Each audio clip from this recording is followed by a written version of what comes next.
Hey, this time it's going to be practice number 3, problem number 4 on balancing chemical equations.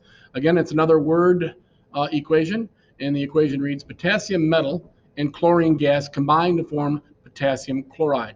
Okay, so this is a combination reaction where two different things are going to combine to form one, and so we're going to have to go ahead and look at what potassium, what the symbol for potassium is. So we're going to go again. We can go to the periodic table. Potassium is right here, so it's K. So we have potassium, not phosphorus, but potassium. So we're going to go back over here and we're going to write down our capital K for that. Then we're going to add to that chlorine gas, which chlorine gas, again, if we don't know what it is, we're going to go back over here. Here is chlorine. It is Cl. So we're going to put in our Cl. And then that is going to create our potassium chloride. Now, how do we make sure we have the correct formula for potassium chloride? Well, the big thing is we're going to need the charges. So how do we find the charges? We go back to our packet. We turn to page 13 in our packet, which is our monoatomic ion sheet. The name did not have Roman numerals, so we know that it is not a type 2. So we know that it only has one type or one charge.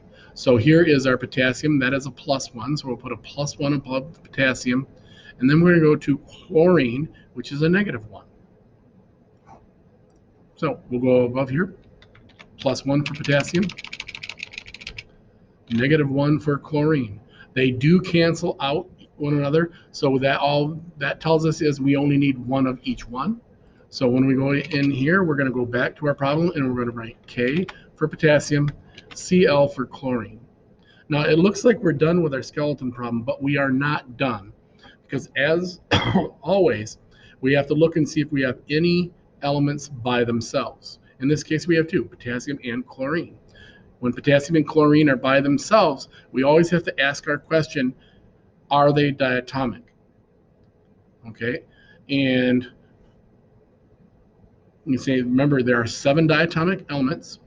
We're going to find them on the periodic table. So if I go back to the periodic table, or if you remember that our 7 diatomic elements make a 7 on the periodic table, and it makes a 7 right here.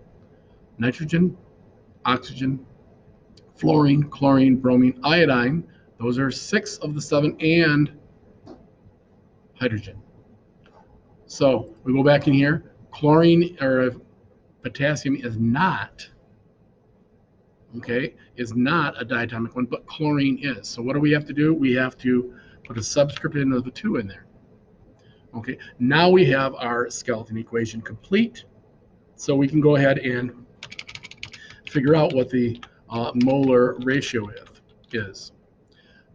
Okay, so let's go back over here and we're going to put the elements below the arrow. Now, sometimes you might be able to do this just by looking at it. I want you to show your work right now, okay? Because I want you to show your work on the problems. When we get to the stoichiometry part of it, you won't have to, but I'm going to guarantee that you'll probably want to, because it makes it so you don't make a mistake. So we know that we have potassium. Okay, we go back to that. We have chlorine. Do I have anything else on either side? No, we don't. So now we're going to go ahead and put how many we have. I go over here, potassium, just 1. On this side, I have 1. Oops, not a 2, but I have a 1. On this side for chlorine, it looks like I have 2. On this side, I only have 1. So we're going to start off with the chlorine, because that's the only one that doesn't match up. So how do I do that? Remember, I can't change the subscripts. I can only change the coefficients.